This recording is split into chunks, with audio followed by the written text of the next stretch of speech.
Hi, dear friends, some words of Torah for Parshat Tavo.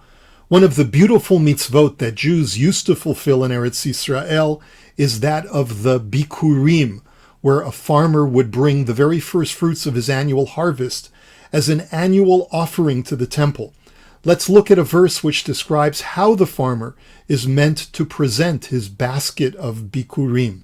The Torah states, Uvata el hakohen asher yihiyeh bayamim hahem. You will approach the Kohen who will be around in those days. The Torah then describes how to recite a particular formula of presentation and how the Kohen will take the basket from the farmer. Rashi addresses the implicit question, what do the words who will be around in those days mean? What other Kohen would I think I should present the basket to? Who else but the available Kohen? Rashi explains that one might think that the Kohanim of one's time are not worthy. When one considers all the great Kohanim who lived in prior generations and who helped each Jew find his spiritual way, one might look askance upon the Kohen of his time and say, you're not as good as the Kohanim of yesteryear. I don't feel a spiritual connection to you since you're not as holy and revered as the Kohanim that I remember from my youth. I was hoping that by connecting with you, I could channel my excitement into a spiritual experience. But you're just a regular guy like me, and I don't feel that giving you my basket will bring any spiritual elevation. The Torah is telling the farmer that he's making a mistake. The contemporary Kohen may not fill you with the same awe as the wizened Kohen that you remember from your youth when you accompanied your father to get a bracha in the temple. But he's all you've got, so you're obligated to utilize his services. Do not denigrate him simply because he's your contemporary. Despite his being just a regular guy, he's been vested with special holiness through his pedigree and his duties to the temple, and so your experience will be just as holy as was your father's. I believe that this message aligns well with the message of bringing specifically one's first fruits. Surely one ought to be grateful when seeing the first harvest. And yet we know that people don't always appreciate their blessings. What's one of the great obstacles to gratitude for life's blessings? It's the wistful nostalgia of looking into the past and remembering the good old days. When we consider how great things were back then, we might overlook all the contemporary blessings of the here and now. The Torah is reminding the farmer, when you bring your first fruits to the temple, don't look back. Look at today's blessings and appreciate all that you have right now. Even if last year's harvest was better than this year's, all you have is the Kohen standing in front of you, and all you have is your life right now. Don't squander this moment looking wistfully in the rear view mirror. It will spoil all the joy in your life that you are meant to be having right now.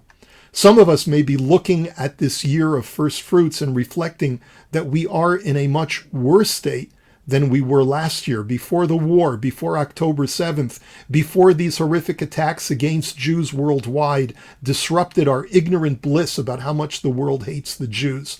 The message of the Torah is to be thankful for the blessings of today, not by comparing them to what was in the past, but by looking at how blessed we are right now.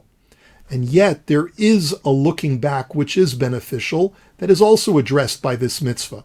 When bringing one's bikurim, one is obligated to recite the origins of the Jewish people, starting with the words Arami Oved Avi, an Aramean sought to destroy my ancestor. These words from our Parsha are familiar to us because they form an integral part of the Haggadah that we recite on Pesach. The message is, as one of the means of appreciating all that you have today, consider the great privation that your people experienced in earlier generations. Look at how far you've come as a nation over the centuries. We recite this on Pesach, which is all about thanking God for our redemption from Egypt. There have been many Pesach Seders that were held in secrecy due to religious persecution. There were Seders in ancient Jerusalem when we were under the oppression of the Romans. There were Seders in Auschwitz when people gave their last rations for a piece of matzah. How can one muster gratitude to be a Jew under those circumstances? Look at the panoramic picture of an entire history of our people. In the larger frame of things, we can at least remember that despite our humble beginnings, Hashem has always saved us from the clutches of utter annihilation. So if you are going to look back and compare this year with previous years, consider how we live in a time when we Jews have our own state, our own militia, and our own economy. For the first time in millennia, we have the blessing of a fruitful land. We have the opportunity to fight back when we are attacked, and to let the world know in no uncertain terms that if you attack even one Jew, or even a non-Jew who lives under our protection, there will be a heavy price to pay. When the farmer looks back at this global history, he will put aside his petty dissatisfaction with this year's crop when compared to just last year's or the year before. With this reflection and attitude, he truly appreciates the gifts of the here and now. Furthermore, when one truly has gratitude for all the gifts of one's present life, one will feel more generous and charitable in sharing those gifts with others. When I feel I don't have enough because I deserve more, how can I share with others? But when I feel overwhelmed by the gifts of my life and I realize that I don't really deserve anything, I can more freely share of these gifts with others who have even less than I do.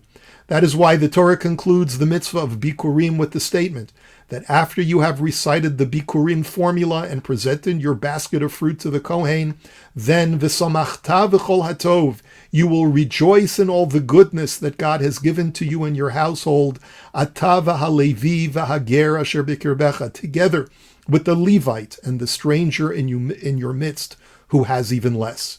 Your gratitude will bring you to great happiness with what you have, and this will impel you to share your great bounty with those who have less than you, the Levite and the stranger. All it takes is taking inventory of one's life. It's okay to look back on how life was before October 7th, but don't allow that nostalgia to bring one to melancholy. Do what the farmer did when he brought his bikurim. Make an inventory of all the blessings of your life today, of the Kohen today, and how things could have been far worse when looking at the backdrop of a larger history of our people. Mark Twain once beautifully stated, "There isn't time, so brief is life, for bickerings, apologies, heartburnings, callings to account. There is only time for loving, and but an instant, so to speak, for that." Let's use these last days of 5784 to take stock of all of life's blessings. Take an inventory of all of the blessings that you have in life and realize how truly blessed you are. Celebrate the modern miracle of the state of Israel. Share those blessings with those who may need them even more than you. This is the greatest key to happiness. And so, dear friends, may we all find renewed happiness that will bring us to the ultimate joy of redemption and salvation. May we see it, dear friends. B'mhei Rabbi Amenu Amen. Here's wishing you a beautiful Shabbos. Shabbat Shalom.